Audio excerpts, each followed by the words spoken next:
আসসালামু আলাইকুম ভিউয়ার্স, কেমন আছেন সবাই? আই হোপ আল্লাহর রহমতে আপনারা সবাই ভালো আছেন। আমরাও আলহামদুলিল্লাহ ভালো আছি। আজ বিকেলবেলা নানা অনেকগুলো দেশি মাছ কিনে এনেছিল। তো মাছ তো সবসময় কেনা হয় কিন্তু আপনাদের সঙ্গে শেয়ার করা হয় না।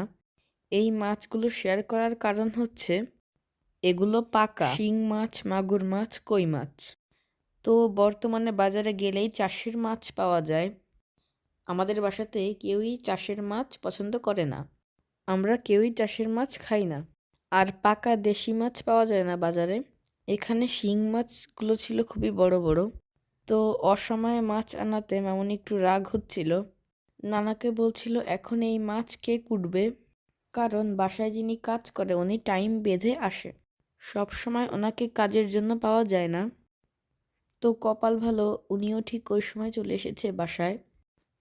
অল্প একটু সময়ের জন্য মাছগুলোকে বালতিতে পানি দিয়ে জিয়ে রেখেছিলাম। আমাদের এলাকায় মাছকে জীবিত রাখার জন্য পানিতে জিয়ে রাখা হয়। আমরা মূলত জিয়েই রাখা বলি। কাদের এলাকায় মাছকে জিয়ে রাখাকে কী বলেন চাইলে কমেন্ট বক্সে জানাতে পারেন। তো ভাবি আসার পর মামনি মাছগুলোকে পানি থেকে তুলে দিচ্ছিল এবং ভাবি মাছগুলো কাটছিল। তো এখন দেখতে পাচ্ছেন নানু মুড়ি ভাজছে। আমাদের বাসায় কিন্তু আগে কখনো কোনোদিনও মুড়ি ভাজা হয়নি। তো শখ করে মামুনি বাজার থেকে 1 কেজি চাউল এনেছিল এবং নানুকে বলেছিল ভেজে দিতে। কিন্তু নানু বলছিল মুড়ি ভাজার জন্য অনেক ধরনের জিনিস লাগে। তো ওইগুলো তো আমাদের বাসায় নেই। আপনারা কারা বাসায় মুড়ি ভেজে খান চাইলে কমেন্ট বক্সে জানাতে পারেন। তো প্রথমবার মুড়ি ভেজেছিল, মাশাল্লাহ মুড়িগুলো অনেক সুন্দর হয়েছিল। আর মুড়ি ভাজা জিনিস থাকলে আরও সুন্দর হতো।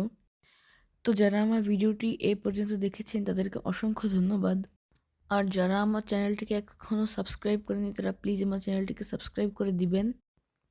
আমরা যারা কন্টেন্ট ক্রিয়েটর আমাদের কাছে সবথেকে ইম্পর্ট্যান্ট আপনাদের একটি লাইক, কমেন্ট এবং শেয়ার। তো প্লিজ সবাই আমাকে সাপোর্ট করবেন, কারণ আমি নতুন কন্টেন্ট ক্রিয়েটর, তাই আপনাদের সাপোর্ট আমার একান্ত কাম্য। আর যারা ফেসবুক থেকে দেখছেন তারা প্লিজ ফলো করে দিবেন। তো আজ আপনাদের সবার কাছ থেকে এখানেই বিদায় নিচ্ছি। সবাই ভালো থাকবেন, সুস্থ থাকবেন। আল্লাহ হাফেজ। আসসালামু আলাইকুম।